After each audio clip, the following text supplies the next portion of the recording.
Hello and welcome to Kansas. My name is Justin. I'm the owner of Team 53 and I've partnered with Coach Dave Academy and Impel Motorsports to bring you this week's Learn to Drive video for ARCA Cars at Kansas as part of iRacing's 2025 Season 3 Week 5 official series. If you guys can, make sure you hit like and subscribe. It does a ton to help out my channel. I am a very small time racer here in Wisconsin. Got a late model that's parked in my garage because I don't have enough money to race it this season, as well as my daughter's racing a go-kart, and we're headed up to Road America tomorrow, which would be Saturday. I'm filming on Friday to race that this weekend. So definitely anything you guys can do helps, whether it's a like, whether it's a subscribe, whether it's a joining the Discord. Or I've had some requests lately for people to send me, $5 just to give me a cup of coffee or something. Join the Team 53 Discord. There's a link to my PayPal in there for you. But other than that, ARCA at Kansas is going to be a little bit of a it's going to be a pain. This setup that iRacing has given us for Kansas, I don't feel like drives very well. I feel like there's a lot that could be done to make this car drive a little bit better, a little bit more realistic to what you see on actual ARCA racing. I think this car is very much a plow box this week at Kansas. I think it's going to be very, very difficult for a lot of you guys, especially when we get in dirty air, to really be able to get the car to turn. So the biggest thing that I can tell you about this week at Kansas is going to be saving tires. And it's what we talked about with the old ARCA car, it's what we talked about with the truck car.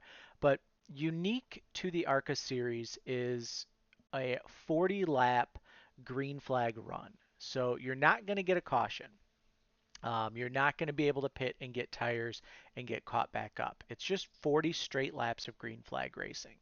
So the big thing is going to be if you don't qualify the greatest, just ride. And my recommendation would be to ride probably the first half of the race. And if you guys have watched any of our mile and a half videos with the ARCA car or with the truck, I talk a lot about backing down your race pace. So you go out and you run 10 laps as hard as you can, and then you go out and you back your pace down 2 tenths. So if your best lap was a 30.4, you're going to go for a 30.6 for your race pace. And you just back that down and you practice that and you check your tires after every run to see where those tires are at. To see kind of, okay, if I run a 6 early in the run, I can run 2 tenths better at the end and I'll have 12% better tire wear. So it's just big things like that that you can kind of look at and see and really make waves, specifically late in the race versus early. So we'll go into the garage. We're going to take a look at the three things that we can change: steering ratio, brake bias, and steering offset. So steering ratio 10 to 1, +4 offset. I believe that was a +10 originally. And then brake bias, it's not really going to matter. You won't really be using brake at all this week here at Kansas. It's just going to be a lift on entry, maybe a drag brake if you get stuck behind someone and the nose just plows to kind of help, um, you know, get the car to rotate a little bit. But for the most part, we're just rolling through the corners. So let's go out. I'll show you guys how to do qualifying, and then we'll kind of go from there. Lap 2 is going to be our money lap. So lap 1, we're just going to build up momentum, and it's not really that important to look at. But it gives us time to talk about my friends at Impel Motorsports and impelmotorsports.com. They are a Moza and a Moza Sim products, and they also sell next level sim rigs. So head on over there if you're looking to upgrade your sim racing setup. I know past couple weeks some people have been talking about some delays in shipment and stuff, and all that's true. The next level sim rig distributor has been super delayed on releasing orders, and that's something that they are working on and working to improve. So definitely don't hesitate. Give my friends Impel Motorsports a call. So here you can see lap 1, we're just running high. I kind of just parked those right side tires on that seam to build up my momentum. Entry to 3, you're going to have to lift. You see I give it about a half lift, get back in, get my momentum built up here on the top side. And then as I come off this corner, right, I'm going to look in here and I'm going to bring this car down. Here's we follow it with my mouse, down right around this apron and catch this dog leg as low as possible and then shoot the car back up onto the short chute. So you see us bring it in here. We bring it up towards the wall, right about this crossover video camera gate here that they have. So when you're looking at it, I mean, it's right there along the grass.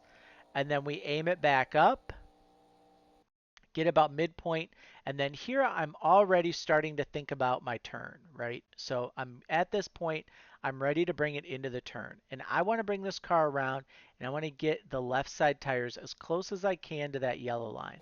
So we're just going to pitch it in, slight lift into one, gets the car down right around that bottom. And here's where I lose a bunch of time here on exit. And I'll show you another lap where we actually gained a bunch of time, but I blew it in 3 and 4. Just by overdriving entry of 3 and 4, and then the car pushed and I hit the wall. So we come out here, big arc into 3, slight lift you see there, but we get it all the way down right here around the white line. And that's really the key, is to get it down there to that white line and then be able to drive up off the corner. Probably the most important thing you can do and use up the entire track as you're coming off, and then we cross that line at a 390. So, like I said, there were a few laps where we ran a little bit quicker. I think this lap was one of them, where I was able to pitch it into the corner here into one a little bit better. You see a little bit wider arc. We're able to carry it right around the bottom a lot better. And then I'm going to get a lower drive off here than what I did in the video, the lap that we looked at, the entirety of the lap. The only problem that I have was that I went here into 3 and I just lifted too much there going into 3 because I didn't get the car down to the bottom and I could feel that nose pushing. So that's definitely going to be something that you guys want to watch, is how you're getting in there. But let's go back to that 390 lap. And then what we'll do is we'll actually go inside the car. We'll give you guys a lap ride with my friends at Overdrive Racing Oils and Lubricants. They are an independent AMSOIL dealer. I actually switched over my daily driver to AMSOIL, and I found I think it was about 2 miles per gallon improvement in my fuel efficiency. So if you do your own oil, definitely head over to my friends at Overdrive Racing Oils and Lubricants. Use the link in the description below. That makes sure that we get credit and everybody gets paid. So here you go.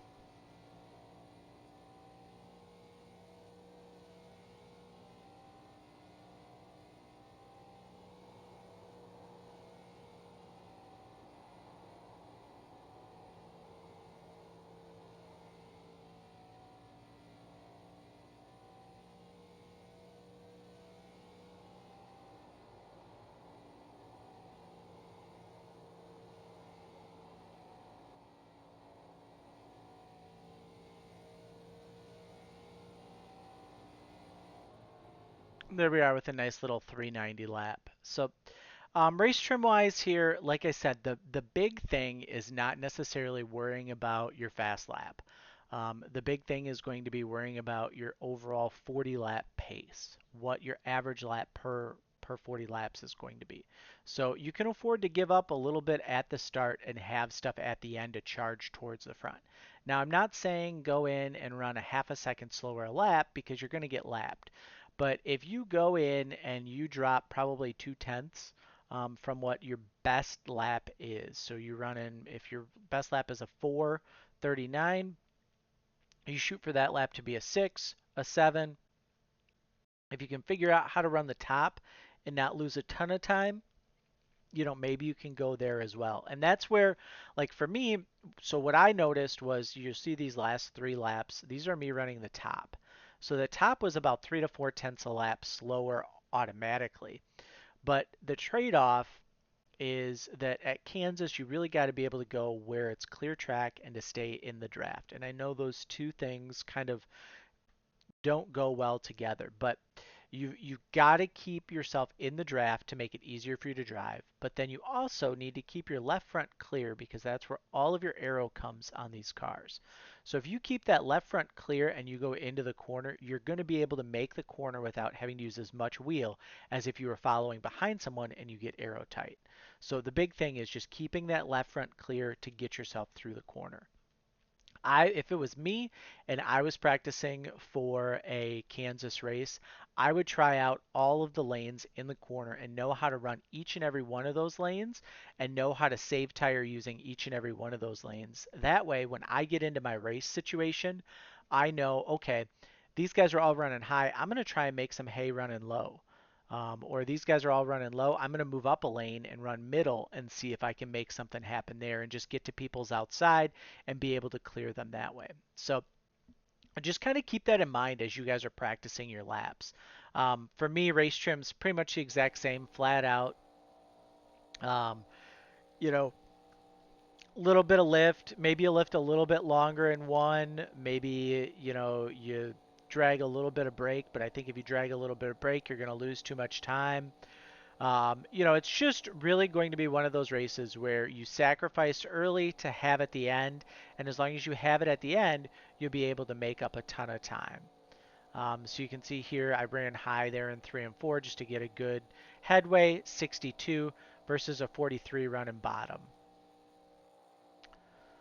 And you can see here, bottom is king. Like it does not matter who you are or what you are. You can run faster as long as you can come all the way up on the bottom. If you get somebody to your outside, I think that's where the outside is going to have the advantage on you, particularly just with a big run, a big head of steam, and then having that speed. But first couple laps, I think you can make way on the bottom. As the tires wear a little bit, you're going to want to move to the top, and then it just becomes a game of who can save tire the best and have the best tires at the end. And that's really going to be ARCA at Kansas in a nutshell, is just saving tires and having something for the last half of the race, which, like I said, that's probably one of the most difficult things. One of the things I also noticed in testing was that it was really easy for me to run the bottom in 1 and 2, particularly because of that arc in. It's easier, but then running the top exit is definitely going to be the play. So if you guys are on, let us know how you did. Like and subscribe, and we will see you guys in the next video.